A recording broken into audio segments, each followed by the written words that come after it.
চলুন ঘটনায় চলে যাব। আজকের এই এপিসোডের প্রথম যে ঘটনাটি আপনাদের সাথে শেয়ার করব, এই ঘটনাটি আমরা পেয়েছি একজন রেমিটেন্স যোদ্ধা ভাইয়ের কাছ থেকে, যার নাম তন্ময় নাইম।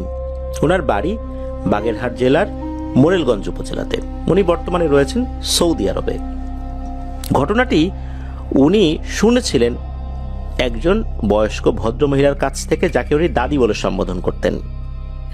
উনি যখন ঘটনাটি শোনেন তখন ওনার বয়স ছিল 9 কি 10 বছর। আর যেই ভদ্র মহিলার কাছ থেকে ঘটনাটি সংগ্রহ করেছিলেন, উনি পরিবার সহ এই নাইম ভাইদের পাশের ফ্ল্যাটেই থাকতেন। নাইম ভাইরা তখন ঢাকার খিলক্ষেতে অবস্থান করছিলেন পরিবার সহ। নাইম ভাইয়ের মা বাবা দুজনই চাকরি করতেন। নাইম ভাই তখন স্কুলে আসা যাওয়া করতেন। 9-10 বছর বয়স, তো ওই সময় ক্লাস 3 বা 4 এরকম কোন একটা শ্রেণীতে উনি পড়ছিলেন বলে মনে করতে পারেন। মাঝে মাঝে স্কুল থেকে ফেরার পর দেখতেন যে তখনও বাসা তালামারা, অর্থাৎ তার মা বা বাবা এখনো এসে পৌঁছান নাই। তখন কি করতেন, ওই পাশের ফ্ল্যাটে যেতেন। ওই পাশের ফ্ল্যাটটা বেশ বড় ছিল, ওই পরিবারের সদস্য সংখ্যাও বেশি ছিল। ওই জায়গাতে ওনার বয়সের একটা ছেলে, যার নাম ছিল নাহিদ, তো তার সাথে একটা ভালো সম্পর্ক হয়ে যায়। ওই বাসায় একজন বয়স্ক ভদ্র মহিলা ছিলেন, যাকে এই নাইম ভাই দাদি বলে সম্বোধন করতেন। তো এই দাদি বিভিন্ন ঘটনা বলতেন, ভয়ের ঘটনা বলতেন, মজার কিছু কথাও বলতেন, হেসে লুটোপুটি খেতেন সেই কথাগুলো শুনে। আর ভয়ের যে ঘটনাগুলো বলতেন, এর অধিকাংশই এই নাইম ভাইয়ের মনে না থাকলেও একটি ঘটনা ওনার মনে আছে। কেননা এই ঘটনার একটা বাস্তব রূপ উনি ওই বাসাতেই দেখেছিলেন। চলুন সেই ঘটনায় চলে যাই। তো এই ঘটনাটির মূল যেই ব্যক্তি, তিনি কিন্তু এই দাদি। এই দাদির তখন 3জন ছেলে সন্তান হয়েছে, আর ওনার গর্ভে তখন আর একটা সন্তান পৃথিবীতে ভূমিষ্ঠ হওয়ার জন্য প্রহর গুনছে। উনি তখন 6 কি 7 মাসের গর্ভবতী। উনি তখন কিন্তু এই ঢাকাতে আসেন নাই, তখনও উনি এলাকাতেই থাকতেন। গোপালগঞ্জের কোনো একটা উপজেলাতে ওনাদের বাড়ি, তবে সঙ্গত কারণে সেই জায়গা, এমনকি উপজেলার নামও বলছি না, এটা বলতে নিষেধ করেছেন, শুধু গোপালগঞ্জটা বললাম আর কি। এই দাদি উনি যখন এই রকম অবস্থায় আছেন, এই রকম অবস্থায় থাকলে আসলে মহিলা যারা আছেন তারা তো ওইভাবে নড়াচড়া করতে পারেন না, শরীরটাও ভালো লাগে না, মেজাজটাও অন্যরকম থাকে। অনেক সময় হাঁটাচলা করতে মন চায়, আবার হাঁটাচলা করতে ইচ্ছা না করলেও হাঁটাচলা করতে হয়। কেননা হাঁটাচলা না করলে শরীরে বা হাতে পায়ে পানি জমে যায়, তখন আর একটা সমস্যা হতে পারে, এই জন্য হাঁটাচলা করতে হয়। সারাদিন ঘরের মধ্যে উনি বসা ছিলেন। ওই দিন কোনো একটা কারণে হাঁটাচলা করতে একদমই ইচ্ছা করছিল না। সন্ধ্যা লাগবে লাগবে ভাব। এমন সময় ওনার কাছে মনে হলো যে একটু বাইরে যাই, সারাদিন তো হাঁটাচলা করলাম না, এখন না হাঁটলে কেমন হয়, রাত হলে তো আর বাইরে বের হয়ে হাঁটাচলা করতে পারবো না। ওনাদের ঘরটা ছিল দোচালা টিনের ঘর, বাইরে একটা বারান্দা ছিল, তো বারান্দাটাও টিনেরই ছিল। তো উনি ঘর থেকে বের হয়ে বারান্দায় এসেছেন। বারান্দায় বের হয়ে বারান্দার একদম কিনারায় এসে দাঁড়িয়েছেন। কিনারায় এমন জায়গায় দাঁড়িয়েছেন যে বারান্দায় যেই টিন দেয়া হয়, এই টিনের যে শেষ প্রান্ত, ওখান দিয়ে যদি কোনো পানি পড়ে তা ওনার গায়ে এসে পড়তে পারে। আর যেহেতু উনি প্রায় 6 কি 7 মাসের অন্তঃসত্ত্বা ছিলেন, স্বাভাবিকভাবেই ওই অবস্থাতে পেটটা তো একটু বেশি ফুলে যাবে। হঠাৎ করে ওনার কাছে কি মনে হলো যে টিন থেকে কোনো পানি ওনার পেটের উপর পড়লো। প্রথমে উনি বুঝতে পারেন নাই, টিন থেকে পানি তো এমনিও পড়তে পারে, তখন যদিও বা শীতকাল ছিল না, তখন কিন্তু গ্রীষ্মকালই ছিল। অনেক সময় টিনে কোনো কারণে পানি জমতে পারে বা গাছ থেকে পানি পড়তে পারে, এরকম কিন্তু হয়। তো প্রথমবার পড়েছে, উনি এইটা আর খেয়ালই করেন নাই। কিন্তু দ্বিতীয়বার একই রকম ভাবে যখন ওনার পেটের উপরে, ঠিক যেই পেটের অংশে তার সন্তান রয়েছে, ওই অংশে কিন্তু পড়েছে। যখন আবারও পানি পড়ল, উনি এবার এই পানিটার দিকে তাকালেন। তাকিয়ে দেখলেন যে আচ্ছা, এই জিনিসটা কি, আসলে কি পানি? মনে হচ্ছে এটা আঠার মতো, লালা জাতীয় জিনিস, তবে বেশ আঠালো টাইপের আর কি, স্বচ্ছ, ঘোলাটে না, বেশ আঠালো আর কি। তো এই জিনিসটা উনি দেখার পর চিন্তা করলেন কি ব্যাপার, এটা কি? ওই চিন্তা করে উনি আবার বাম হাত দিয়ে পেটের উপর থেকে ওই আঠালো পদার্থটা আঙ্গুলে নিলেন এবং আর একটা আঙ্গুল দিয়ে উনি দেখছেন, অর্থাৎ বৃদ্ধাঙ্গুলি আবার ওই আঙ্গুলের সাথে ঠেকিয়ে দেখছে যে এটা কতটুকু আঠা বা এই জিনিস আসলে কি। উনি দেখলেন এটা বেশ ভালোই আঠার মতো মনে হচ্ছে। উনি চিন্তা করলেন যে এই জিনিসটা এই টিনের চাল বেয়ে পড়লো কিভাবে, এটা তো একটু দেখার দরকার। আর তখনও কিন্তু মাগরিবের আজান দেয় নাই, তবে দিবে দিবে ভাব, একদম গোধূলি লগ্নে। উনি এবার ঘুরে ওই চালের উপর তাকিয়েছেন, বারান্দা থেকে আর এক পা নামিয়ে একদম মানে উঠোনে চলে এসে চালের উপর যখন তাকিয়েছেন, দেখেন ভয়ঙ্কর একটা দৃশ্য। ওই আলোতেই উনি স্পষ্ট দেখতে পাচ্ছেন যে বিশাল আকৃতির একটা মাকড়সার মতো অবয়ব, যার অনেকগুলো পা রয়েছে। ঠিক কয়টা পা উনি গুনতে পারেন নাই, তবে সেটা মাকড়সা জাতীয় জিনিসই ছিল। এর চোখ দুটো ভয়ঙ্কর, ফুটবলের মতো বড় বড়, লাল টকটকে। আর এটার মুখ রয়েছে, যেই মুখটা অনেকটা মানুষের মতো মুখ, আর সেই মুখের মধ্যে দাঁত রয়েছে, দাঁতগুলো কিছুটা সূচালো, আর সেই মুখের ভিতর থেকে প্রায় 3-4 হাত লম্বা একটা জিহবা বের হয়ে আছে, আর ওই জিহবা দিয়েই ওই লালা টকটক করে পড়ছে। এইটা দেখার সাথে সাথে উনি তো ওইখানে চিৎকার দিয়ে সেন্সলেস হয়ে পড়ে যান। ঘরের মধ্যে ওনার শাশুড়ি ছিল, ওনার শাশুড়ি বাইরে বের হয়ে এসে দেখেন যে ওনার পুত্রবধূর এই অবস্থা। তাড়াতাড়ি করে আরও কয়েকজন লোক ডাকেন, এরপর ওনাকে ঘরে নিয়ে যাওয়া হয়। ওনার সেন্স যখন ফেরত আসে তখন উনি সবাইকে বলেন উনি কি দেখেছিলেন। ওনার শাশুড়ি যেহেতু এই বিষয়গুলো সম্পর্কে খুব সচেতন ছিলেন, উনি কাল বিলম্ব না করে ভালো একজন হুজুরের কাছে নিয়ে যান, যে বিষয়টা স্বাভাবিক না, কোনোভাবেই এটাকে হেলাফেলা করার সুযোগ নাই। যখন হুজুরের কাছে নিয়ে যাওয়া হয়, হুজুর ওনাকে ঝাড়ফুঁক করে দিলেন, আর হুজুর একটা তথ্য দিলেন, সেটা হচ্ছে যে এই জিনটা খুবই ভয়ঙ্কর শ্রেণীর একটা পিশাচ জিন। এই গোত্রের জিন সচরাচর আসলে দেখা পাওয়া যায় না। মূলত উনি যখন ঘর থেকে বের হয়েছিলেন, অর্থাৎ দরজা দিয়ে বের হয়েছেন, তখন উঠানে নামেন নাই, বারান্দাতেই আছেন, তখন মূলত এই জিনটার নজর এসে পড়ে যায়। আর ওনার গর্ভে যে সন্তানটা ছিল এইটা সে দেখে ফেলে। আমরা অনেক সময় টক জাতীয় জিনিস দেখলে জিহবা দিয়ে লালা পড়ে, জিভে পানি চলে আসে। মূলত এই শ্রেণীর জিনেরা মহিলাদের গর্ভে থাকা সন্তানগুলোকে খেয়ে ফেলে। যখনই দেখেছে যে এই মহিলা গর্ভবতী, তখনই সে তার আসল রূপে ওই টিনের চালের উপর বসে আর তার জিহবা দিয়ে লালা গড়িয়ে পড়তে থাকে। মানে সে এতটা লোভাতুর হয়ে গিয়েছিল। এরপর তো হুজুর ঝাড়ফুঁক করে দিলেন। হুজুর বললেন যে এইবার এখন আর ঝাড়ফুঁকের কাজ নাই, এখন ডাক্তার দেখাও, আল্লাহ চাহেন তো বাচ্চাটা ঠিকঠাক থাকলেই হয়। ডাক্তারের কাছে নিয়ে যাওয়া হলো। ডাক্তার আল্ট্রাসাউন্ড করলেন, করার পর দেখা গেল যে না, বাচ্চা ঠিকঠাকই আছে, বাচ্চা জীবিত আছে, তার অন্য কোনো ধরনের সমস্যা নাই। বাচ্চা ভূমিষ্ঠ হওয়ার আগে বেশ কয়েকবার কিন্তু আল্ট্রাসাউন্ড করার একটা নিয়ম আছে, তবে গ্রামের লোকজন স্বাভাবিকভাবে এই বিষয়গুলো ওইভাবে আসলে মানতে চান না, বা ওরকম সুযোগও তারা পান না। দেখা যাচ্ছে যে একবার হয়তো বা করেন বা 2 বার করেন, কিন্তু রেগুলার একটা চেক আপের মধ্যে থাকতে হয়। এটা কিন্তু গ্রামের লোকজন অনেক সময় অসচেতনতার কারণে এটা হয়ে ওঠে না। বা ওই দাদি উনি যখন এই প্রবলেমটা ফেস করছেন, তো এই সময়টা 90-এর দশকের কোনো একটা সময় বা তারও আগে হতে পারে। দাদি ঠিক সালটা মনে করতে পারেন নাই। তখন তো আসলে ওনারা ওই রকম ভাবে এই ধরনের চিকিৎসা নিতে হবে এগুলো তো ভাবেনও নাই। গ্রামে তখন দেখা যাচ্ছে যে স্বাভাবিকভাবেই সন্তানাদি ভূমিষ্ঠ হয়ে যেত। গ্রামে কিছু ধাত্রী থাকতো, তাদের হাতেই বাচ্চা কাচ্চা ভূমিষ্ঠ হতো, হসপিটালে নেওয়ার প্রয়োজন আসলে পড়তো না।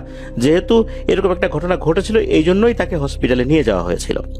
দেখা গেল সব কিছু ঠিকঠাক আছে, এরপরে আর আসলে ওরকমভাবে চেক আপ উনি করার নাই। দেখা গেল সব ঠিকঠাক আছে, বাচ্চা নড়াচড়া করছে, পেটের মধ্যে সমস্যা তো নাই। বাচ্চা স্বাভাবিকভাবে যখন ভূমিষ্ঠ হলো তখন সবার কাছে মনে হলো যে এই বাচ্চার মনে হয় কোনো একটা সমস্যা রয়েছে। বাচ্চাটা একটা কন্যা সন্তান হয়েছিল, এর হাত পা মনে হচ্ছে বাঁকানো। বাচ্চাটা বড় হতে থাকে, হাত পা বাঁকানো অবস্থা। আমরা অনেক সময় হাত যদি গোল করার চেষ্টা করি, দুই হাত কেমন হয়, দুই পা যদি একটু গোল করার চেষ্টা করি, যদিও বা সেটা পসিবল হয় না, কিন্তু যদি এরকম হতো কেমন হতো? মনে হচ্ছে এই বাচ্চার দুই হাত দুই পা ওই রকম, যেমন মাকড়সা তার পাগুলো যেভাবে বাঁকিয়ে মাটির উপর চলাচল করে। তো এই যে যিনি ভূমিষ্ঠ হয়েছেন, যাকে এই নাইম ভাই ফুপু বলে ডাকতেন, উনি ওই রকম ভাবে নাকি চলাফেরা করতেন, যাকে উনি ওই বাসায় নিজেও দেখেছেন। মনে হচ্ছে একটা মাকড়সা হাঁটাচলা করছে, এমন একটা অবস্থা। ওই ফুপু কিন্তু এই ধরনের শারীরিক বিকলাঙ্গতা নিয়েই জন্মগ্রহণ করেছিলেন, এছাড়া অন্য সব কিছু আল্লাহর রহমতে স্বাভাবিক ছিল। তবে ওনার এই সমস্যাটা আর দূরীভূত হয়নি। এইরকম সমস্যা নিয়েই ওনাকে সারাটা জীবন চলতে হবে। আর নাইম ভাই জানিয়েছেন, এই যে নাহিদ ভাইয়ের বাবা 2015 সালে বিদেশ চলে যান। এরপর থেকে নাহিদ ভাইদের সাথে আর কোনো যোগাযোগ সেভাবে হয়নি বললেই চলে। আর এই ঘটনাটি একটি সত্য ঘটনা, যা আসলে ওই পরিবারের লোকজন, বিশেষ করে ওই ফুপু, উনি ভয়ঙ্করভাবে সাফার করছেন। প্রিয় লিসেনার্স, আসলে গ্রামে অনেক ধরনের বিষয় প্রচলিত আছে যেগুলোকে আমরা কুসংস্কার মনে করি। আসলে কি সবকিছুই কুসংস্কার? সন্ধ্যার সময় মেয়েরা চুল খোলা রেখে বাইরে বের হয় না, ভর দুপুরে বাইরে বের হয় না। যখন এই দাদি বারান্দা এসেছিলেন তখন নাকি ওনার চুল খোলা ছিল। এই সময়গুলোতে জিনেরা চলাচল করে, যেটা কিন্তু হাদিসেও রয়েছে, সন্ধ্যার সময় বাচ্চাদেরকে বাইরে না রাখার জন্য। আর এই সময়গুলোতে ভয়ঙ্কর সমস্ত জিনেরা চলাচল করে, আর তখন তাদের নজরগুলো আমাদের উপর পড়ে আমাদের ভয়ঙ্কর ক্ষতি হতে পারে, যেমনটা হয়েছিল এই দাদি এবং ফুপুর বেলায়। এখন যে ঘটনাটি আপনাদের সাথে শেয়ার করব, এই ঘটনাটি আমাদেরকে যিনি পাঠিয়েছেন, ওনার নাম জাকির হোসেন ভুট্টু। ওনার বাড়ি সিরাজগঞ্জ জেলার শাহজাদপুর উপজেলার খুকনি ইউনিয়নের রূপসী গ্রামে। এই ঘটনাটি মূলত ঘটেছিল 1965 কি 66 সালের দিকে। তখন তো ওই এলাকাগুলোতে রাস্তাঘাট বলতে তেমন কিছুই ছিল না। নদী পথে মানুষ অনেক কিছু আনা নেওয়া করত। ওই গ্রামে একজন ব্যাপারী ছিলেন, উনি চালের ব্যবসা করতেন। তার নাম ছিল জব্বার ব্যাপারী। এই জব্বার ব্যাপারী উনি নৌকা যোগে বিভিন্ন হাটে ঘাটে চাল পাঠিয়ে দিতেন। আর এই চালগুলো যিনি মেইনটেইন করতেন, বা যেই ব্যক্তিটার কাছে দায়িত্বটা দিতেন ওই জব্বার ব্যাপারী, তার নাম হচ্ছে আব্বাস আলী। এই আব্বাস আলী মূলত উনি একজন দিনমজুর ছিলেন, এবং বছর চুক্তি না, মানে এটা বলা যায় যে সারা বছর বা এইভাবে কন্টিনিউ চলছেই, ওই একই বাড়িতে উনি দিনমজুর হিসাবে থাকতেন আর কি। আব্বাস আলী বিয়ে করেছিলেন, যেই গ্রামে বিয়ে করেছিলেন সেই গ্রামের নাম হচ্ছে বাউইখোলা গ্রাম। আর এই যে জব্বার ব্যাপারী, তার যে বাড়িটা, এই বাড়িটা হচ্ছে পাকড়তলা গ্রাম। এখন যে শাহজাদপুর উপজেলা সিরাজগঞ্জের, তখন নাকি এটা পাবনার ভিতরে ছিল। এখন কিন্তু এই পাকড়তলা গ্রাম বা আদার্স যা যা আছে সব তো এই সিরাজগঞ্জের ভিতরেই পড়েছে। তো ওই সময়ের প্রেক্ষাপটে তখন তো এরকম উপজেলা এতগুলো হয়নি। তো এই যে পাকড়তলা গ্রাম, এটা ছিল ভাটির দিকে, আর এই বাউইখোলা গ্রাম ছিল উজানের দিকে। এক রাতের বেলা, রাত তখন 11টা সাড়ে 11টা বাজে, তখন আব্বাস আলীর কাছে মনে হলো যাই নৌকাটা নিয়ে শ্বশুর বাড়িতে যাই। ওই সময় তো মানুষ সন্ধ্যার পরপরই ঘুমিয়ে পড়তো, গভীর ঘুমে বিভোর তখন সবাই। তো আব্বাস আলী তখন নৌকা নিয়ে রওনা দিয়েছেন ওই বাউইখোলা গ্রামের দিকে। দূরত্ব খুব বেশি না হলেও, যেহেতু ওই বাউইখোলা গ্রাম উজানের দিকে, উজান থেকে স্রোত ভাটির দিকে নেমে আসে, তো স্রোতের বিপরীতে যদি নৌকা চালাতে হয় তাহলে কিন্তু অনেক সময়ও লাগে, কষ্টও লাগে, যার কারণে প্রায় 1 থেকে 1.5 ঘন্টা লেগেছিল তার শ্বশুর বাড়িতে যেতে। তার শ্বশুর বাড়িটাও ছিল একদম নদীর কাছাকাছি, নদীর পাশ দিয়ে কিছু খাল ঢুকে যায়, ওইরকম একটা খাল দিয়েই যেতে হয়, আর খালের ঠিক পাশেই তার শ্বশুর বাড়ি একদম লাগানো। তো উনি নৌকা নিয়ে এসে শ্বশুর বাড়িতে ডাকাডাকি করছেন, কাউকে ডাকাডাকি করছেন আর কি। তখন তো তারা গভীর ঘুমে। ওই সময় তার শ্বশুর আবার বলে উঠছে যে বেআক্কেল জামাইয়ের কাজ দেখছো, রাত দুপুরে আসতে বিরক্ত করতে, আক্কেল জ্ঞান কিছুই নেই। তো এই কথাটা আবার এই আব্বাস আলী শুনে ফেলেছেন। তার তো ভীষণ মেজাজ খারাপ হয়, সে সাথে সাথে নৌকা ঘুরিয়ে উনি আবার রওনা দিয়েছেন। ওই সময় তার ওয়াইফ আবার ঘুম থেকে উঠে বাইরে বের হয়ে এসে দেখেন যে তার স্বামী নৌকা নিয়ে চলে যাচ্ছে। তো উনি পেছন থেকে ডাকছেন, এই ফিরে আসো ফিরে আসো, কিন্তু উনি আর আসেন নাই। উনি রাগ করে নৌকা নিয়ে যাওয়া শুরু করেছেন। এখন উজান থেকে তো ভাটির দিকে যাবেন, অর্থাৎ স্রোত যেদিকে যাচ্ছে নৌকা সেদিকেই যাবে, দাঁড় বাইতে হবে না, অর্থাৎ বৈঠা দিয়ে নৌকা না চালালেও হবে, আস্তে আস্তে এমনিতেই যেতে থাকবে। উনি শুধু বৈঠাটা ঠিকঠাক মতো ধরে রাখবেন যাতে করে নৌকার গতিপথটা ঠিক থাকে। উনি করেছেন কি, 2 পা পানির মধ্যে ডুবিয়ে রেখেছেন আর কি, এক পাশে 2 পা নামিয়ে রেখেছেন, আর অন্য হাত দিয়ে একটা বৈঠা দিয়ে নৌকার গতিপথ ঠিক রাখার চেষ্টা করছেন। তো এইভাবে অনেকক্ষণ গেছেন। ওই সময় তার বিড়ি খাওয়ার ইচ্ছা জাগে। নৌকাটা একটা ছইওয়ালা নৌকা ছিল, ওই ছইয়ের মধ্যে বিড়ি ছিল, ম্যাচ ছিল। উনি তখন বিড়ি খাওয়ার জন্য উঠবেন, পাটা কেবল পানি থেকে উঠিয়েছেন, এমন সময় পানির নিচ থেকে খপ করে একটা হাত তার পা টেনে ধরে। আর যখনই পা টেনে ধরেছে তখনই পানির দিকে হ্যাচকা টান মেরেছে। ওই সময় হয় কি যে ওনার অন্য হাতে তো একটা বৈঠা ছিল, তো ওই বৈঠার কারণে সরাসরি উনি পানিতে পড়েন নাই, শরীরটা প্রথমে নৌকার পাটাতনের উপরে পড়েছে। এরপর পানির নিচে যাওয়া যখন শুরু করেছেন তখন উনি 2 হাত দিয়ে নৌকার সাইডের যে কাঠ এটা চেপে ধরেছেন।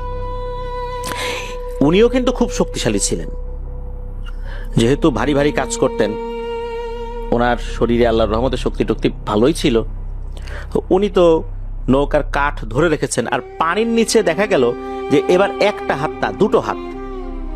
প্রথমে তো একটা হাত দিয়ে টান দিয়েছিল, এবার মনে হচ্ছে 2 পায়ে 2টা হাত পড়েছে, আর তাকে পানির নিচে নিয়ে যাওয়ার জন্য খুব চেষ্টা করছে। উনি তো নৌকার কাঠ ধরে রেখেছেন, এত জোরে টানছে যে নৌকা এক পাশে হেলে যাচ্ছে। উনি একটা বিষয় ফিল করলেন, সেটা হচ্ছে নৌকা যখন খুব হেলে যায়, অর্থাৎ আরো গভীরে যাওয়ার মতো উপক্রম হয়, ওনার পা তখন মাটিতে ঠেকে যায়, অর্থাৎ ওইখানে গভীরতা খুব কম। যখনই পা মাটিতে থেকে যায় উনি আবার পা মাটির উপর দিয়ে উপর দিকে একটা বল প্রয়োগ করেন, যার ফলে উনি আবার কিছুটা উপর দিকে উঠে যান, আবার তার পা ধরে নিচ দিকে টান দেয়। এভাবে টানাটানি চলছে। উনিও কোনোভাবেই নৌকা ছাড়ছেন না,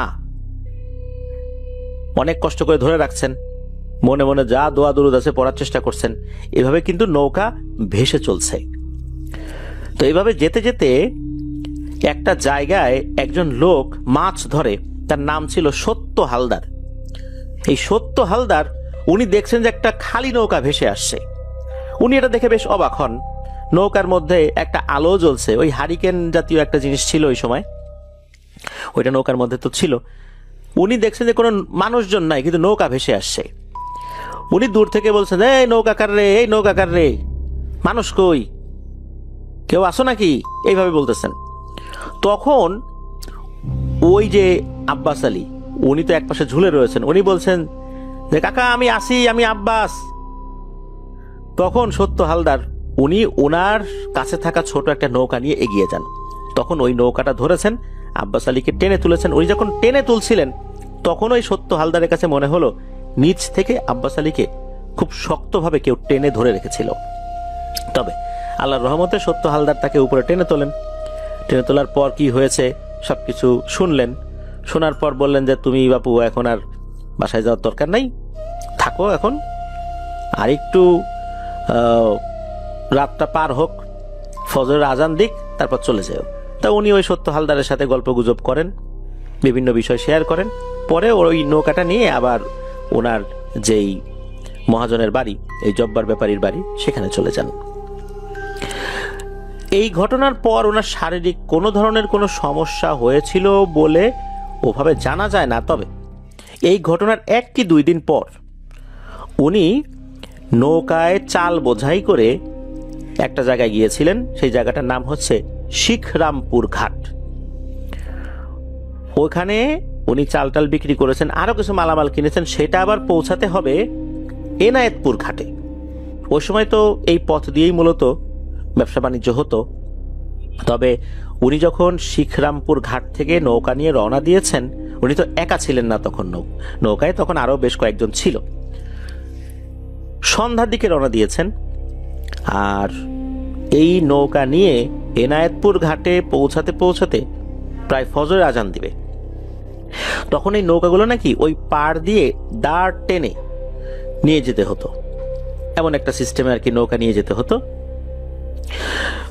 আমরা অনেক সময় দেখেছি যে দাঁড় টানা, এই সিস্টেমটা এখন আসলে ওইভাবে দেখা যায় না, বা কোথাও আছে কি না এখন জানি না।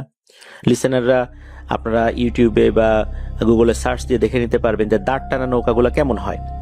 দাঁড় টানা নৌকাগুলো নদীর বা খালের এক পাশ দিয়ে নিয়ে যাওয়া হয়, আর 1 2 জন বা একাধিক ব্যক্তি দড়ি টেনে টেনে নৌকা সামনের দিকে এগিয়ে নিয়ে যেতে থাকেন, দাঁড় টানা নৌকা আর কি। তো এইভাবে দাঁড় টেনে নিয়ে যেতে হবে এই রাতের বেলা নদীর পাশ দিয়ে। তো আব্বাস আলী আরো কয়েকজন দাঁড় টানছেন, পালাক্রমে টানছেন আর কি। যখন তারা হাঁপিয়ে যান তখন অন্যরা আসে, আবার অন্যরা যখন হাঁপিয়ে যান তখন এরা আসে। তো এইভাবে অল্টারনেট করে ওনারা দাঁড় টেনে নিয়ে যাচ্ছেন। যেতে যেতে যেতে যেতে খোকসাবাড়ি কালীবাড়ি নামক একটা জায়গা পড়ে, ওখানে একটা শ্মশান রয়েছে। আর শ্মশানের ওখানে একটা বটগাছ রয়েছে, বটগাছটা এখনো আছে। ওইখানে যখন আসছেন তখন শুরু হয় বৃষ্টি, হঠাৎ করে বৃষ্টি। এদিকে নৌকার উপরে চালের বস্তা টস্তা আছে, এগুলো তো ভিজে যাবে। আরো কিছু নতুন মালামাল কেনা হয়েছে, যেটা আবার এনায়েতপুর ঘাটে পৌঁছাতে হবে। কি করা যাবে? ওনাদের সাথে থাকা বিভিন্ন জিনিস দিয়ে ওই বস্তা ঢাকলেও নিজেদেরকে আসলে আচ্ছাদন করার মতো কিছু পাচ্ছিলেন না। কি করা যায়? এমন সময় এই আব্বাস আলী দেখেন যে ওই দিনই, অর্থাৎ দিনের কোন একটা সময় বা সন্ধ্যার পর হয়তো বা কোন একটা সময় আর কি, একটা লাশ পোড়ানো হয়েছে শ্মশানে। আমরা দেখি যে লাশ পোড়ানো হলে যিনি মারা গেছেন, অর্থাৎ ওই লাশের ব্যবহৃত বিভিন্ন জিনিস, বিশেষ করে বালিশ, কাঁথা, কম্বল, তোশক, এই জিনিসগুলো কিন্তু শ্মশানে নিয়ে আসা হয়, ফেলে দেয়া হয়। এই জিনিসগুলো ওখানে ফেলে দেয়া ছিল। তখন এই আব্বাস আলী কি করেছেন, এই কাঁথা, কম্বল, বালিশ, তোশক এগুলো তাড়াতাড়ি করে সংগ্রহ করেছেন। সংগ্রহ করে নৌকায় নিয়ে গেছেন। নৌকায় নিয়ে গিয়ে সবাই ওইটার নিচে আশ্রয় গ্রহণ করেছেন, যাতে করে বৃষ্টিতে ভিজে না যান। এরকম তো বৃষ্টি চলছে, এই জিনিসগুলো আস্তে আস্তে ভিজে যাচ্ছে। তবে বৃষ্টির তীব্রতা কমে এসেছিল, তখন গুড়ি গুড়ি বৃষ্টি পড়া শুরু হয়েছিল। কখন যে ওনারা ঘুমায় গেছেন ওনারা নিজেরাও বলতে পারেন না। রাত তখন ঠিক কয়টা বাজে এটাও বলা মুশকিল, আনুমানিক 2টা 2:30 হতে পারে। আব্বাস আলী উনি ওনার শরীরের উপরে যেই কাঁথা কম্বল ছিল এগুলোতে টান অনুভব করছেন, কে যেন টানছে। উনি চিন্তা করলেন কি ব্যাপার, কে টানে? উনি যখন ওই কাঁথার নিচ থেকে মাথাটা বের করেছেন তখন দেখেন খুবই বিভৎস এক দৃশ্য। উনি দেখেন যে অর্ধেক পোড়ানো আর অর্ধেক পোড়ানো হয়নি এমন একটা ডেড বডি দাঁড়িয়ে আছে। মনে হচ্ছে যে লাশটা এখানে পোড়ানো হয়েছে, এর অর্ধেক বডি পোড়ানো হয়েছে, অর্ধেক বডি তখনও পড়েনি। এমন একটা লাশ এই কাঁথা কম্বল টানছে আর বলছে, হেই আব্বাস আলী, আমার কাঁথা কম্বল নিছিস কে? দে আমার কাঁথা কম্বল দে। এইটা দেখার সাথে সাথে উনি প্রচন্ড জোরে দিয়েছেন এক চিৎকার দিয়েই উনি অজ্ঞান হয়ে গেছেন। তো ওনার চিৎকারে অন্যদের তো ঘুম ভেঙে গেছে। তাদের তো আসলে গভীর ঘুম ছিল না, হালকা ঘুমই ওই সময় ছিল আর কি। ওই ধরনের সিচুয়েশনে এরকম ভেজা কাঁথা কম্বল গায়ে দিয়ে তো আসলে ঘুম ভালো হয় না। তারপরে ক্লান্ত শরীর ছিল, কিছুটা ঘুম তো তাদের আসবে, এটাই স্বাভাবিক। তো ওনারা সাথে সাথে ঘুম থেকে জেগে যান। জেগে কিছুই দেখেন না, দেখেন যে আব্বাস আলী অজ্ঞান হয়ে পড়ে আছে নৌকার ভিতরে। তার যখন সেন্স ফেরানোর চেষ্টা করেন, সেন্স ফেরত আসে, তখন উনি বলেন যে এই ঘটনা। তখন ওনারা বলেন যে এখানে আর কাল বিলম্ব করা যাবে না, আর বৃষ্টিতে প্রয়োজনে ভিজবো, তাও এই লাশের কাঁথা কম্বল গায়ে দিব না।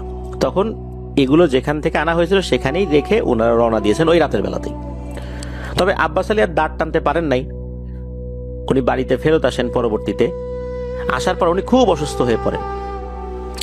উনি 1 মাস কিছুই খেতে পারতেন না, যা খেতেন তাই বমি হয়ে বের হয়ে যেত।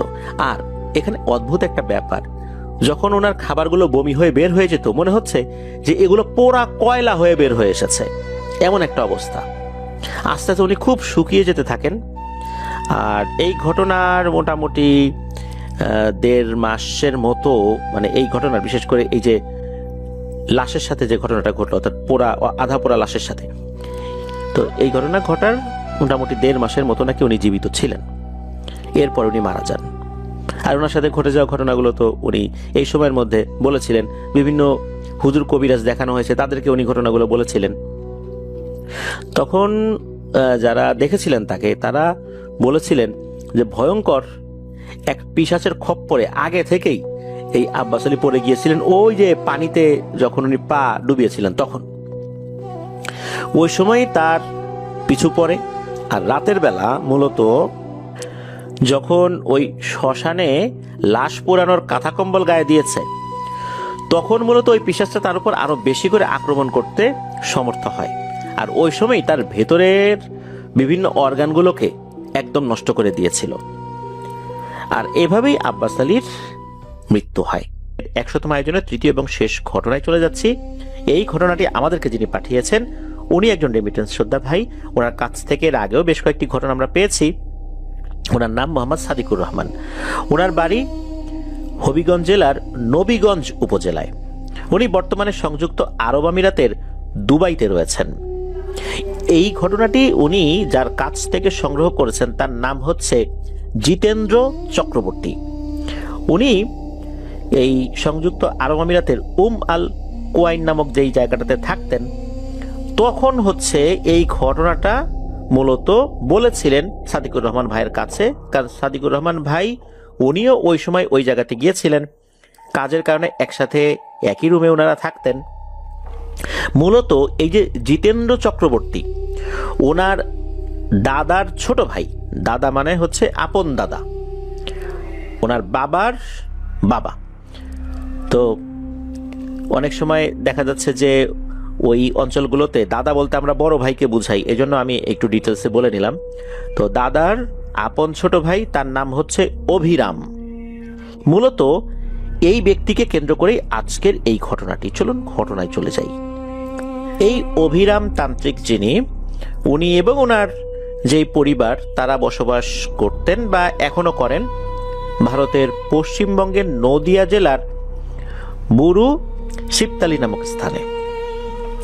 তো এই অভিরাম ওনারা ছিল 5 ভাই বোন, মানে 5 ভাই বোন। তবে তাদের মধ্যে সবার ছোট ছিল এই অভিরাম। সে খুবই চঞ্চল প্রকৃতি ছিল ছোট বয়স থেকেই। যখন এই অভিরামের বয়স 12 কি 13 বছর, তখন তার দাদার মৃত্যু হয়। তার দাদার মৃত্যুর রাতে যখন এই অভিরামও শ্মশানে যায়, প্রথম কোনো আত্মীয় স্বজনের লাশ পোড়াতে দেখেন। উনি দেখছিলেন একটা ভয়ঙ্কর দৃশ্য। তখন তো বেশ রাত হয়েছিল, চিতা জ্বলছিল। ওই আগুনের থেকে কিছুটা দূরে একজন নারী আর কয়েকটা পুরুষ লোক কিছু একটা করতেছে। এর মধ্যে এই যেই নারী, উনি কালো শাড়ি পরা ছিল এবং বিড়বিড় করে কিছু একটা পড়ছে। তো এই অভিরামের মনে বেশ কৌতূহল সৃষ্টি হয়।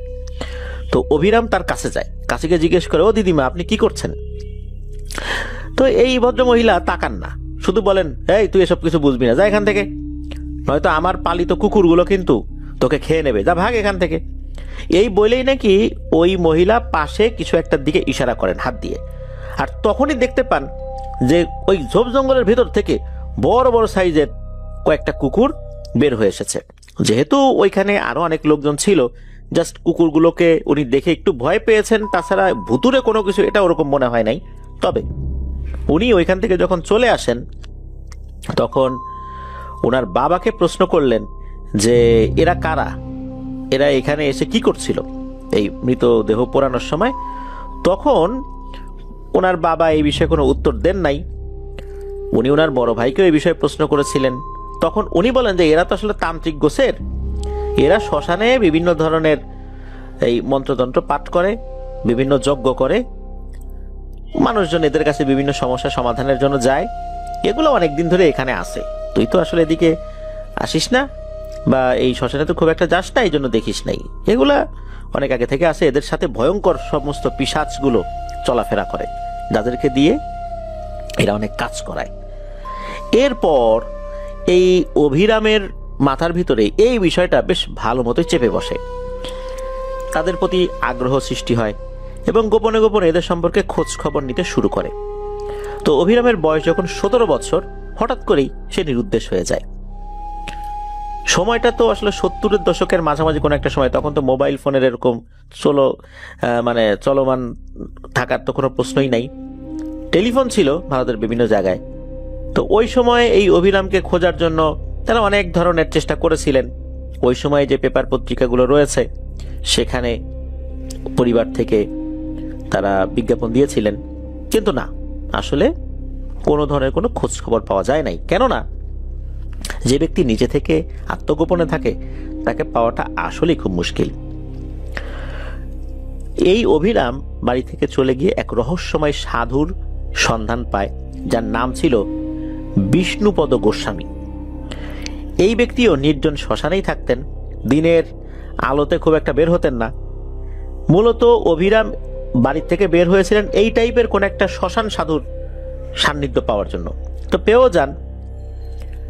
এই যে সাধু, এ আবার মানুষ হিসাবে ভালো ছিল, সে তন্ত্র সাধনা করত, পিশাচ সাধনা করত, তবে মানুষ হিসাবে অতটা আসলে খারাপ বলা যায় না। তার কথাবার্তায় এতটুকু বুঝে নিলেন অভিরাম, যেহেতু তার বয়স প্রায় 17 হয়ে গিয়েছিল ওই সময় আর কি, যখন সে নিরুদ্দেশ হয়ে যায়, এই কারণে মানুষ সম্পর্কে তো একটা ধারণা তো হয়েছিল। এই সাধুর কাছে সে যায়, সে তন্ত্রমন্ত্র শিখতে চায়। ওই সাধুর যে বাসস্থান, যে আশ্রম ছিল, সে যে সেখানে একা থাকতো, নির্জন বাস করতো, বিষয়টা এরকম না, তার আরো কিছু শিষ্য ছিল। ওখানে অভিরাম যায়, জানায় যে সেইভাবে বাড়ি থেকে নিরুদ্দেশ হয়ে এসেছে, সে এটা শেখার জন্য এসেছে। তো সাধু তাকে দেখে কিছুক্ষণ ভাবেন, তারপর চিন্তা করেন যে এই ছেলেটাকে দিয়ে কাজ হবে, এর আগ্রহ আছে, একে দিয়ে আসলে কোনো কাজ করানো সম্ভব। এরপর বলেন যে আসলে এই কাজ করতে হলে তোকে 5 রাত 5টা শ্মশানে কাটাতে হবে, 5 ধরনের প্রতিবন্ধকতার মুখোমুখি হতে হবে। এরপরে তোর মন এবং শরীর প্রাথমিকভাবে তৈরি হবে, তারপরও আরো অনেক কাজ আছে। এই 5 রাত কাটাতে পারলেই বোঝা যাবে যে আসলে তুই পারবি কি পারবি না। এদিকে এই সমস্ত কথা যখন শুনলেন এই অভিরাম, উনি বললেন যে 5 রাত কেন, 50 রাত কাটাতেও আমি রাজি, যেহেতু বাসা থেকে বের হয়ে আসছি, এই জিনিসগুলো আমি শিখেই তারপরে বাড়িতে ফিরবো। তো সাধু বলেন ঠিক আছে, সামনের অমাবস্যা তো বেশি দেরি নাই, মাত্র কয়েকদিন আছে, ওই রাত্রেই তোর প্রথম পরীক্ষা হবে, আর 5 মাস সময় লাগবে। কেননা একটা অমাবস্যার পরে আর একটা অমাবস্যা আসতে তো মাঝখানে কিছুটা সময় থাকে। তো প্রতি মাসে একটা অমাবস্যায় তাকে একটা শ্মশানে বসিয়ে দিবেন এই সাধু। একটা কাজ যদি সে সফলভাবে করতে পারে, পরবর্তী অমাবস্যায় তাকে পাঠানোর জন্য ওই সাধু তৈরি করবেন। তো এরকমই কথা হয় আর কি, কি কি করবেন সবকিছু বলে দিবেন ওই সাধু।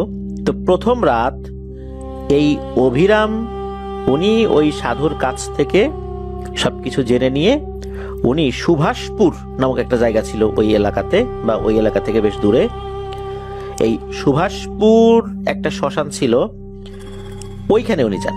তো ওই সাধুর দেয়া তেল, ছাই, হাতে রুদ্রাক্ষের মালা, এগুলো নিয়ে ওই শ্মশানে গিয়েছেন। পুরনো একটা পাথর ছিল, একটা শিবলিঙ্গ ছিল ওইখানে, তো ওইখানে গিয়েছেন। ওখানে দেখলেন যে একটা চিতা প্রায় নিভু নিভু, অর্থাৎ ওখানে লাশ দাহ করা হয়েছে, আগুন পুরোপুরি নেভে নাই এমন একটা অবস্থা। সে তো ওখানে গিয়ে চোখ বন্ধ করে সাধুর শিখিয়ে দেয়া মন্ত্র জপ করছে। হঠাৎ করে পিছন দিকে একটা শব্দ শুনতে পায়, মনে হলো মাটি ফুঁড়ে কোনো কিছু বের হচ্ছে, এমন একটা শব্দ।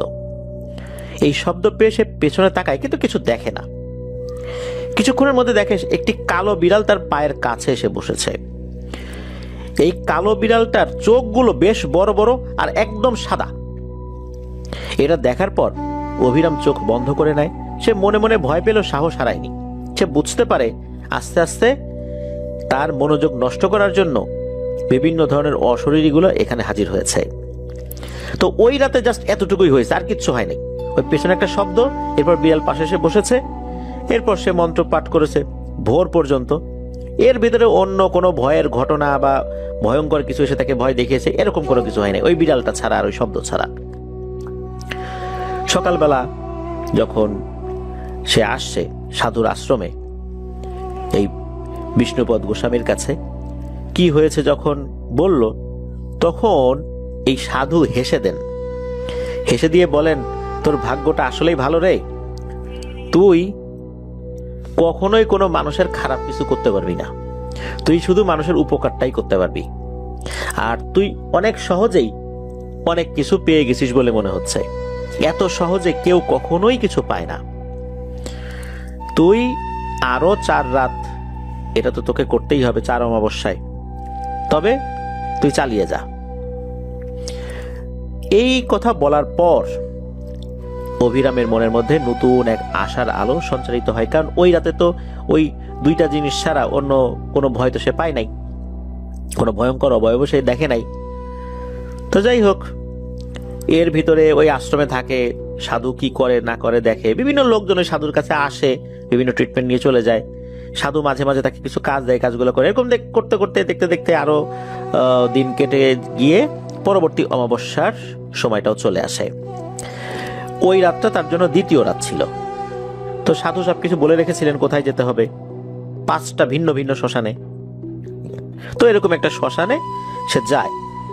ওই এলাকায় তো আসলে ম্যাক্সিমাম লোকই হিন্দু ধর্মাবলম্বী, যার কারণে শ্মশান কিন্তু অনেকই রয়েছে। দেখা যাচ্ছে যে কিছু দূরে দূরে বা কয়েক মাইল দূরে দূরে কিন্তু শ্মশান রয়েছে। তো এরকম একটা শ্মশানে সে যায়। যাওয়ার পর ওই শ্মশানে যাওয়ার সময় কথা ছিল যে আগুন জ্বালিয়ে বসতে হবে ওই রাত্রে। তো আগুন জ্বালিয়ে বসেছে।